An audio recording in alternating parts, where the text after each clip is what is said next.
اور اس کے نتیجے میں جب وہ قاسم سوری کی جو ریزولوشن تھی اسے اپریل 2022 میں سپورٹ نہ کر سکے، جب ان کے سامنے راجہ سکندر سلطان کو پیش کیا گیا اور وہ الیکشن نہ کرا سکے، جبکہ عمران خان کی حکومت نے الیکشن کا کہہ دیا ہوا تھا، حکومت ختم ہو چکی تھی، تو اس وقت در حقیقت انہیں سمجھ نہیں آئی۔ ان کی صورتحال ان لوگوں کی طرح تھی کسی کرمنل کرائم فلم کے اندر، جنہیں ہاتھ میں بیلچا دیا جاتا ہے اور بندوق کن پٹی پہ رکھی جاتی ہے پسٹل سے، اور کہا جاتا ہے کہ اپنی قبر کھودو، اور اس کے بعد جب اپنی قبر کھودتے ہیں تو گولی مار کے ان کو اس قبر کے اندر پھینک دیا جاتا ہے۔ سپریم کورٹ آف پاکستان نے 2022 میں جو فیصلے کیے اس میں انہوں نے اپنی قبر خود سے کھودی، اور اس قبر میں سپریم کورٹ آف پاکستان جا کے لیٹ گئی، اور وہاں سپریم کورٹ جا کے ختم ہو گئی، دفن ہو گئی۔ یہ جو پچھلے 24 گھنٹوں میں آپ نے H11 کے گریو یارڈ میں جنازہ دیکھا ہے، یہ صرف شہید ارشد شریف کی والدہ کا جنازہ نہیں تھا۔ یہاں شریف ارشد شریف کی والدہ کا جسد خاکی دفن نہیں ہوا، یہاں پر پاکستان کا نظام عدل بھی دفن ہوا ہے۔ دنیا میں ٹریجڈی بہت ہے، دنیا کے ہر معاشرے میں، ہر کونے میں جرم ہوتے ہیں، لیکن اگر کسی بستی میں، کسی شہر میں، کسی معاشرے میں ایسا جرم ہو کہ سبھی کو پتہ ہو، سارے جہان کو پتہ ہو کہ مجرم کون ہے، لیکن مجرم کی طرف کوئی انگلی اٹھا نہ سکے، اسے عدالت میں کٹہرے میں کوئی لا نہ سکے، تو ایسے معاشرے کے مستقبل کے بارے میں بڑے مشکل قسم کے سوال اٹھ کھڑے ہوتے ہیں۔ اب ایک اور بہت ہی مشکل اور پینفل سچویشن کی طرف چلیں، جہاں لگتا ہے کہ پاکستان افغانستان کے درمیان میں ایک بڑا ہی خطرناک قسم کا کرائسس جو ہے وہ ڈیولپ ہو رہا ہے۔ بلکہ مجھے تو بہت شک ہے، آپ نے میرے پچھلے دونوں ویلاگ دیکھے ہیں، مجھے شک ہے کہ اس کرائسس کو مینوفیکچر کیا جا رہا ہے، اور بہت بڑی تعداد میں پاکستانی جو ہیں اس کا احاطہ نہیں کر پا رہے کہ ایسا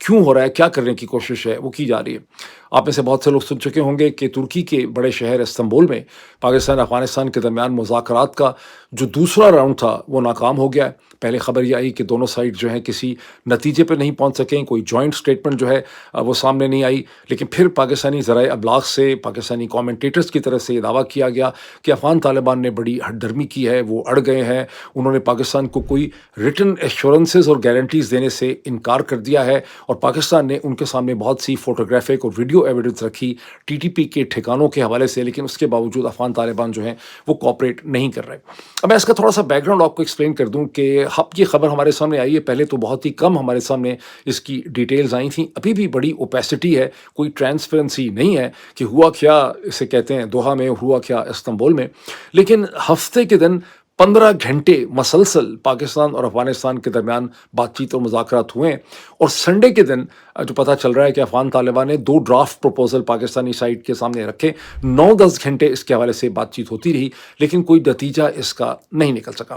ایک اس کی بڑی عجیب چیز سامنے آئی ہے جو پہلے ہمیں نہیں پتہ تھی، پہلے ہمیں صرف یہ پتا تھا کہ افغان سائڈ سے ان کے ڈپٹی انٹیریئر منسٹر، جن کا نام مولوی نجیب یا مولوی حاجی نجیب بتایا جاتا ہے، وہ اس کو لیڈ کر رہے ہیں، یہ ایک ٹیکنیکل قسم کی ڈسکشن ہے۔ پاکستان کی سائڈ سے اسے کون لیڈ کر رہا تھا بالکل کلیئر نہیں تھا۔ دوحہ میں پاکستان کے ڈیفنس منسٹر خواجہ آصف اپنے ڈیلیگیشن کو لیڈ کر رہے تھے، لیکن اب یہ بات پتہ چلی ہے کہ پاکستانی ڈیلیگیشن میں کوئی بھی پولیٹیشین نہیں تھا۔ پاکستانی ڈیلیگیشن خالصتاً پاکستان کی انٹیلیجنس اور پاکستان کی ملٹری انٹیلیجنس اور ISI کے آفیشلز تھے جو پاکستان کو یہاں پہ ریپرزینٹ کر رہے تھے۔ کسی کا کوئی نام جو ہے وہ انٹرنیشنل میڈیا یا پاکستانی میڈیا کے سامنے نہیں ہے۔ اب پاکستانی سائڈ سے تو یہ کہا گیا کہ افغان طالبان نے بڑی ہٹ درمی کی ہے، افغان طالبان کی سائڈ سے ہے کہ 2 پروپوزل رکھے گئے، جس میں ایک تو یہ تھا، ان کی ڈیمانڈ تھی کہ ہمارے اوپر ایئر اسٹرائکس نہ کی جائیں، ہماری سوورینٹی کو وائلیٹ نہ کیا جائے۔ ایک بڑی عجیب سی ڈیمانڈ یہ بھی ہے کہ غالباً پاکستان کے اندر بھی کوئی ایسی اینٹیٹیز ہیں، اشارہ ان کا اسلامک اسٹیٹ خراسان کی طرف ہے، جو پاکستان کے اندر سے افغان حکومت کے خلاف کارروائیاں کرتے ہیں، افغانستان کو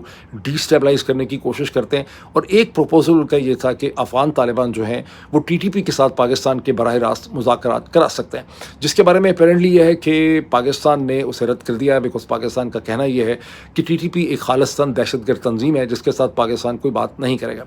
اب میرے پچھلے ویلاگ میں نے یہ انالیسس آپ کے سامنے رکھا تھا کہ پاکستان نے، لگتا یہ ہے کہ سنڈے سے پہلے اور سیٹرڈے کے بعد پاکستان کے اخبارات میں اس معاملے کو کچھ اس طرح سے رپورٹ کیا گیا، جس کو دیکھ کے مجھے یہ لگا کہ پاکستان نے اپنی پوزیشن اور اپنی گول پوسٹ ہی چینج کر دی ہیں، بیکاز پہلے مسلسل یہ چھپ رہا تھا، خود پاکستان کے اخباروں کے اندر ڈان میں چھپ رہا تھا کہ ایک ایسا ویریفائبل میکینزم جو ہے وہ ترکی میں بنایا جائے گا۔ مسلسل اس کی بات ہو رہی تھی دوحہ کے بعد سے کہ ایک کمیٹی ہوگی، ایک ٹیکنیکل کمیٹی ہوگی، ایک ویریفائبل میکینزم ہوگا جس کے ذریعے ایک ایسی کمیٹی ہوگی جس کے سامنے پاکستان اپنی ایویڈنس رکھے گا کہ پاکستان کے اندر TTP کے حملے جو ہیں وہ اکراس دا بارڈر سے، یہ کراس بارڈر ٹیررزم ہے. اور ترکی کی اس میں اسپیشلائزیشن یہ تھی کہ ترکی جو ہے اس کا بڑا ایکسپیرینس ہے کردش ملیٹنسی اور کردش ٹیررزم کو جو PKK کرتی ہے. اور PKK کے ٹھکانے چونکہ سیریا میں بھی، شام میں بھی تھے اور عراق میں بھی تھے، تو ان کا اس کو سمجھنے کا بڑا ایکسپیرینس ہے. اور پاکستان اپنی ایویڈنس ایک کمیٹی کے سامنے رکھا کرے گا. وہ کمیٹی ڈٹرمن کرے گی کہ کراس بارڈر ٹیررزم ہے یا پاکستان کے اندر سے یہ ایونٹس ہو رہے ہیں، اور پھر اس کا سدباب کرنے کے لیے اور پاکستان اگر انٹیلیجنس شیئر کرے گا تو بجائے اس کے کہ پاکستان خود ایئر سٹرائکس کرے افغانستان کے اندر، افغانستان کی انتظامیہ، وہاں کی حکومت جو ہے اس انٹیلیجنس پہ کام کرے گی. لیکن سنڈے سے پہلے جو پاکستانی اخبارات میں جو چیزیں چھپنے لگیں وہ یہ تھیں کہ پاکستان کی ڈیمانڈ یہ ہے کہ افغان طالبان ویریفیکیشن میکینزم یہ ہوگا کہ یہ ویریفائی کیا جائے کہ کیا افغان طالبان TTP کے خلاف کوئی مؤثر کنکریٹ قسم کے سٹیپس اٹھا رہے ہیں یا نہیں اٹھا رہے. اور اسی وقت میں نے آپ کو انالیسس میں کہا تھا کہ یہاں معاملہ ایسا لگتا ہے کہ پاکستان اس کا کوئی پیسفل، یعنی پاکستان کا جو موجودہ رجیم ہے وہ کوئی اس کا پرامن حل نکالنے میں انٹرسٹڈ نہیں ہے. وہ یہی چاہ رہے ہیں کہ یہ مذاکرات جو ہیں فیل ہو جائیں، which raises a very interesting and important question. وہ بھلا کیا؟ وہ کوسچن یہ ہے کہ یہ مذاکرات کس کے انیشیٹو، کس کے ایما، کس کی خواہش کے اوپر ہو رہے تھے. میں نے اس سے سمجھنے کے لیے بہت ریسرچ کی، بڑا ذہن میں نے اس پہ مارا ہے، بہت میں نے ایفرٹ کیے. کسی بھی جگہ دنیا کے کسی بھی میڈیا، کسی بھی پبلیکیشن میں یہ رپورٹ نہیں ہوا کہ یہ انیشیٹو کس کا تھا. یہ انیشیٹو ترکی کا تھا، یہ انیشیٹو قطر کا تھا، یہ انیشیٹو پاکستان کا تھا، یہ انیشیٹو افغان طالبان کا تھا. لیکن جو میں نے اس پہ 2+2 کیا ہے اور جو پچھلے کئی ہفتوں کی میں نے اسٹیٹمنٹس دیکھی ہیں اور جو واقعات دیکھے ہیں، تو مجھے سمجھ آیا کہ جب پاکستان نے یکے بعد دیگرے تابڑ توڑ فضائی حملے کیے اور پاکستان کی بہت اسٹرینتھ ہے اس معاملے میں افغان طالبان کے ساتھ ان کنٹراسٹ میں، تو افغان طالبان کی طرف سے قطر اور ترکی کو اپروچ کیا گیا جنہوں نے یہ کہا کہ ہمارا کوئی آپ حل جو ہے اس کا نکال دیں. یعنی یہ انیشیٹو پاکستان کی سائڈ سے نہیں ہے، یہ انیشیٹو خالصاً افغان طالبان کا تھا جو اس سٹیج کے اوپر جو ہے وہ فیل ہو گیا. اب اس کے فیلئر میں جو آخری اس کے تابوت میں کیل تھا وہ اس وقت ہوا جب سنڈے کی رات میں یا سیٹرڈے کی رات اور سنڈے کے درمیان میں پاکستان کی سائڈ سے یہ خبر آئی کہ پاکستان کے بارڈر کے اوپر ایک فریش حملہ کیا ہے TTP نے. ذہن میں رکھیے کہ گزشتہ چند دنوں سے مسلسل یہ کہا جا رہا تھا کہ جب سے دوحہ راؤنڈ ہوا ہے، بات چیت ہوئی ہے، تو کوئی حملہ جو ہے بڑا نہیں ہوا. اور میں آپ کو بتاتا رہا کہ حملے چھوٹے چھوٹے مسلسل پاکستان کے اندر ہو رہے ہیں، اسی پیٹرن کے ہیں کہ آپ انٹیلیجنس بیس آپریشن کرتے ہیں، کچھ سپاہی آپ کے جاں بحق ہوتے ہیں، کچھ آپ کہتے ہیں ہم نے ملیٹنٹس کو مار ڈالا ہے، کہیں چیک پوسٹ پہ حملے ہوتے ہیں. تو حملے تو ہو رہے ہیں، یہ پتہ نہیں کیوں کہہ رہے ہیں کہ حملے نہیں ہو رہے، بڑا حملہ نہیں ہوا. بہرحال وہ بڑا حملہ ہو گیا سیٹرڈے سنڈے کے درمیان، جس میں پاکستان کا کلیم یہ ہے کہ 5 پاکستان کے سپاہی جو ہیں وہ جاں بحق ہوئے ہیں اور TTP کے اور فتنہ الخوارج الہندوستان جو ہے اس کے 25 لوگوں کو مار دیا گیا ہے. اور ابھی اس میں کوئی ویڈیو بھی ایک باقاعدہ ایشو ہوئی ہے جس میں لمبے لمبے بالوں والے کوئی TTP کے لوگ ہیں. لیکن اس کے بارے میں میرا استدلال یہ ہے کہ یہ TTP کوئی فوج نہیں ہے انڈیا پاکستان کی طرح، یہ کوئی افغان طالبان نہیں ہے، یہ کوئی حماس بھی نہیں ہے جس کے کسی بھی اینٹی کی کسی بھی بات سے آپ ٹرسٹ کر سکیں اور کہہ سکیں ہاں واقعی یہ حقیقت ہے. بیکاز یہاں مختلف قسم کے گروپس ہیں، ان کو کون کنٹرول کرتا ہے، کس کی تاریں کس کے پاس ہیں، اس کے بارے میں کچھ بھی نہیں کہا جا سکتا. یہ جو حملہ ہوا ہے سیٹرڈے سنڈے کے درمیان، اس سے کلیئرلی یہ چیز پتہ چلتی ہے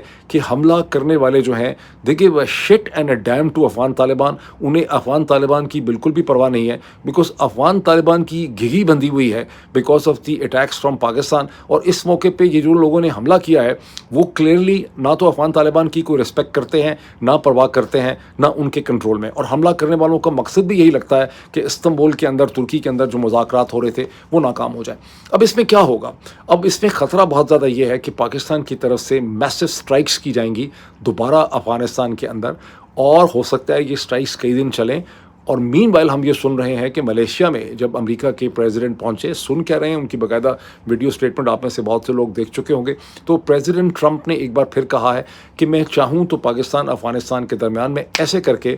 سارا کا سارا امن کروا سکتا ہوں. میں نے سنا ہے کہ کچھ بات چیت ان کی شروع بھی ہو گئی ہے، لیکن میں پاکستان کے پرائم منسٹر اور فیلڈ مارشل دونوں بہت اچھے لوگ ہیں، میں ان کو جانتا ہوں اور میں یہاں پہ امن کروا سکتا ہوں. تو اس کی ایک پاسبلٹی یہ ہے کہ دوبارہ پاکستان کی سائڈ سے بڑا اسٹرانگ ایکشن کیا جائے گا اور الٹیمیٹلی امریکہ کے صدر اس میں انوالو ہوں گے، بیکاز ترکی اور قطر فیل ہو چکے ہیں جنہوں نے کوشش کی تھی. امریکہ کے صدر اس میں انوالو ہوں گے، اور جب امریکہ کے صدر انوالو ہوں گے تو بہت سی چیزیں جو طالبان پہلے ان کی نہیں مان رہے، فار انسٹنس بیگرام ایئر بیس ہے، وہ شاید ان کو ماننی پڑیں. اور یہ ہے کہ اگر یہ جنگ طول کھینچ جاتی ہے تو اس کی بھی پاسبلٹی ہے کہ افغان طالبان کی حکومت کریک کر جائے، اس کے اندر ایک سے زیادہ فیکشن ایمرج کر جائے، اور طالبان کی جو حکومت ہے کابل کے اندر، اس کی جو کمپوزیشن اور کانسٹیٹیوشن ہے اس میں بھی تبدیلی آ سکتی ہے۔ اب ذرا یہ دیکھ لیں کہ پاکستان کی سب سے اہم شخصیت، پاکستان کے سب سے بڑے جو ڈیسیجن میکر ہیں، جنہوں نے پاکستان کے سارے فیصلے کرنے ہیں پاکستان کے مستقبل کے، پاکستان کے آرمی چیف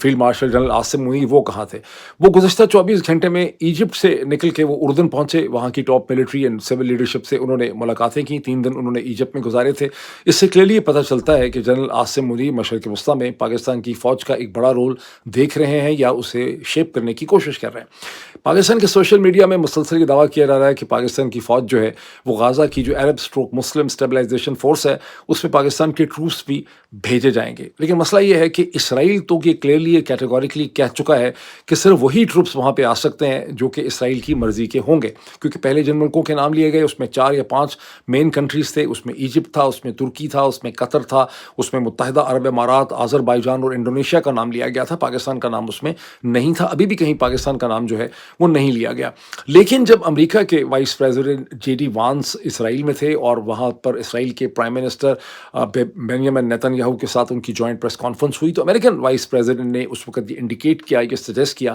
کہ ترکی کا ایک بڑا پازیٹیو رول ہو سکتا ہے، ترکی کنسٹرکٹیو رول پلے کر سکتا ہے اس کے اندر، اور اس کی ایک وجہ بھی ہے، اس کا بیک گراؤنڈ ہے۔ اس کا بیک گراؤنڈ یہ ہے کہ ترکی نے ہی حماس کو سیز فائر پہ کنونس کیا۔ حماس کے سورسز انڈیکیٹ کرتے ہیں کہ وہ ترکی پہ ٹرسٹ کرتے ہیں، اس کی وجہ کوئی ترکی کی فوج نہیں ہے، اس کی وجہ یہ ہے کہ ترکی کے جو صدر ہیں رجب طیب ایردوغان اور ترکی کی جو اک پارٹی ہے انہوں نے مسلسل حماس کو سپورٹ کیا، اسرائیل کو بہت زیادہ کنڈیم کیا، تو حماس کو یہ لگتا ہے کہ ترکی ایک گارنٹی پرووائڈ کرتا ہے ان کو سیکیورٹی کی، اور ترکی نے اپیرنٹلی حماس کو یہ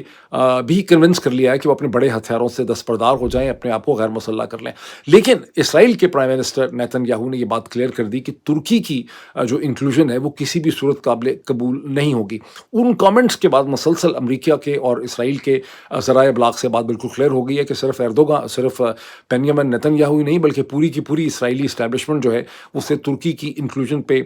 جو ہے اس کو اعتراض ہے، اور صرف وہی فوج وہاں پہ آ سکتی ہے جسے اسرائیل اپروو کرے گا۔ اور پھر بعد میں امریکہ کی طرف سے بھی، جے ڈی وانس کی طرف سے بھی یہ اسٹیٹمنٹ آ گئی کہ ہاں ہم اسرائیل کو مجبور نہیں کر سکتے کہ کون سی فوج وہاں پہ ہوگی، اسرائیل کا اپروول جو ہے وہ ضروری ہوگا۔ تو کیا اسرائیل پاکستانی ٹروپس کی پریزنس کو اپروو کرے گا؟ مطلب یہ ایک بہت بڑا سوال ہے، مطلب یقین نہیں آتا۔ دوسری طرف سے مجھے یہ بھی یقین نہیں آتا کہ پاکستان کے جنرل ہیڈ کوارٹرز میں جو ڈیسیجن میکرز ہیں وہ چاہیں گے کہ پاکستانی ٹروپس جو ہیں ان کے غازہ میں پریزنس ہو، بیکاز پاکستانی جو پنجابی اور پشتون ٹروپ ہیں ان کے لیے اس قسم کی والیٹائل جگہ میں یہ بڑا ایک ڈیفیکلٹ ایموشنل ایکسپیرینس ہوگا، کیونکہ اسرائیل ایکسٹریملی انپریڈکٹیبل ہے، کسی وقت بھی کچھ ہو سکتا ہے۔ اور پاکستان کے، میں سمجھتا ہوں، میری کم از کم ناقص رائے یہ ہے کہ پاکستانی ٹروپس کو اتنی عجیب و غریب قسم کی، خطرناک قسم کی جگہ میں، پولرائز قسم کی جگہ پہ ان کو نہیں ہونا چاہیے۔ تاہم ایسا لگتا ہے کہ بعض لوگ سوشل میڈیا پہ یہ بھی نیریٹو شیپ کر رہے ہیں کہ پاکستانی ٹروپس وہاں پر غازہ کی اور فلسطینیوں کی حفاظت کے لیے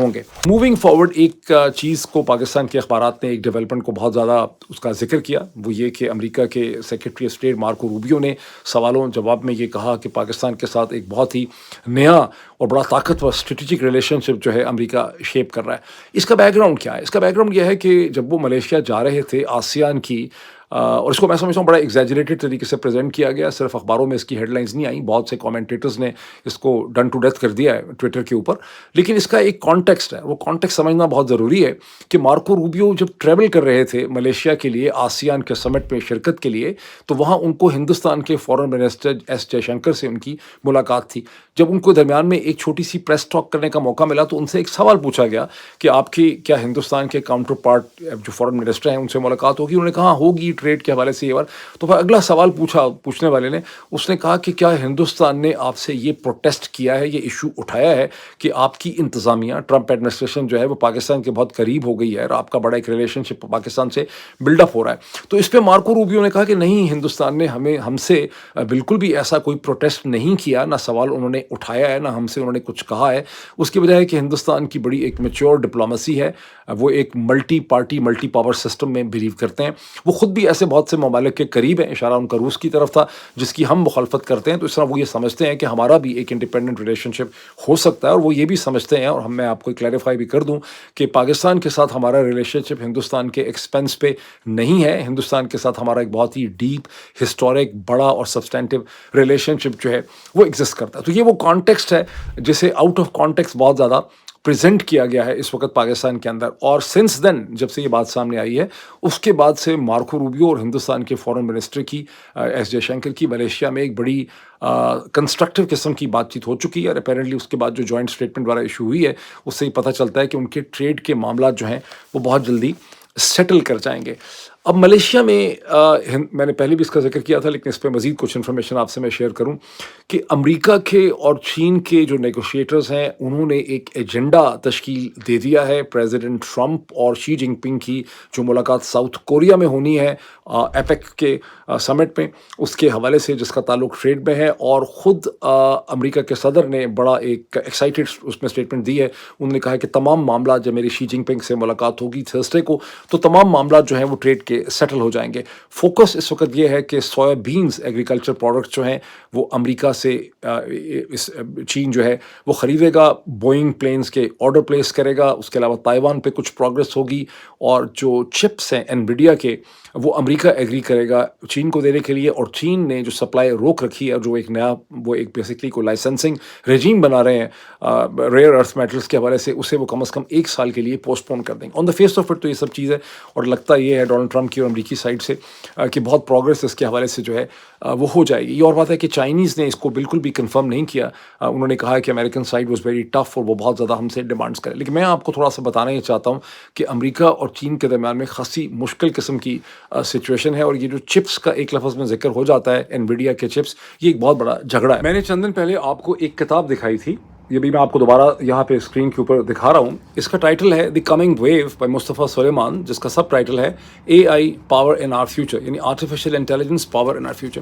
یہ کتاب بنیادی طور پہ یہ کہتی ہے کہ آرٹیفیشیل انٹیلیجنس جو ہے یہ ایک ایسی نہج پہ آ چکی ہے، اے جی آئی آرٹیفیشیل جنرل انٹیلیجنس کے 2026 کے کسی سٹیج پہ آرٹیفیشیل جنرل انٹیلیجنس جسے سپر انٹیلیجنس بھی کہا جا رہا ہے، یہ ہیومن انٹیلیجنس سے زیادہ طاقتور، زیادہ سمارٹ ہو جائے گی. اور یہ ایک ایسی ٹیکنالوجی ہے جس سے بہت زیادہ خطرات ہوں گے، جیو پولیٹیکل اس کی امپلیکیشنز ہوں گی. اور اب تک دنیا کی تاریخ میں واحد جو ٹیکنالوجی ہے جس کی پرولیفریشن کو روکا جا سکا ہے وہ نیوکلیئر ٹیکنالوجی تھی، جو صرف 7-8 ملکوں کے پاس ہے، جیسے کہ پاکستان، اسرائیل، ہندوستان، ورنہ دنیا میں وہ اس کو روکا گیا ہے. اور آرٹیفیشیل انٹیلیجنس کو بھی روکنا پڑے گا، اور یہ کتاب اس کے ریگولیٹری فریم ورکس کی نیڈ کے حوالے سے ہے. ٹھیک، اب یہ اس کو ذہن میں رکھیں. ابھی ایک اور چیز دیکھیں، یہ ٹائم میگزین کا اسپیشل ایڈیشن ہے آرٹیفیشیل انٹیلیجنس کے حوالے سے. اسکرین کے اوپر آپ اس کو دیکھ سکتے ہیں، جس کا عنوان ہے دی پرومس اینڈ دا پیرلز. اس کے اندر بہت سے انڈیویجول ایسیز ہیں. اس میں ایک ایسے میں آپ کو دکھاتا ہوں، یہ آپ اسکرین کے اوپر دیکھیں. یہ ایسے، اس کا یہ ایسے ہے we need to prepare for A I's geopolitical implications, جو لکھا ہے ڈین ہینڈرکس نے. ان کے ساتھ لکھا ہے ایرک شمت نے. ایرک شمت جو ہیں وہ former CEO and chairman ہے گوگل کے. ٹھیک ہے، اب یہ کیا کہتا ہے؟ یہ کہتا ہے کہ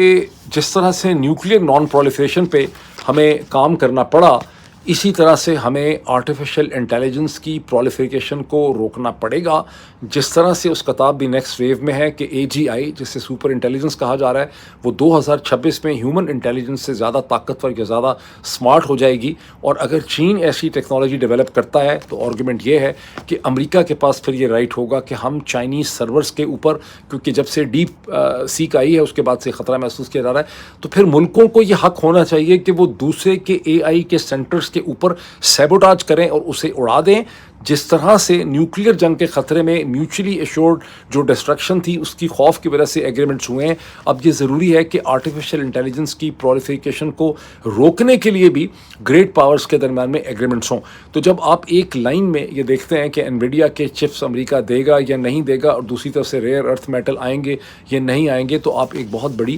بڑھتا ہوا جو کانفلکٹ ہے اس کی طرف دیکھ رہے ہیں، اور اس کا اتنی آسانی سے حل جو ہے وہ نہیں ہوگا. تو آنے والے دنوں میں مزید اس کو آپ کے سامنے ایکسپلین کروں گا. ابھی اتنا ہی، پھر آپ سے ملاقات ہوتی ہے. Thank you.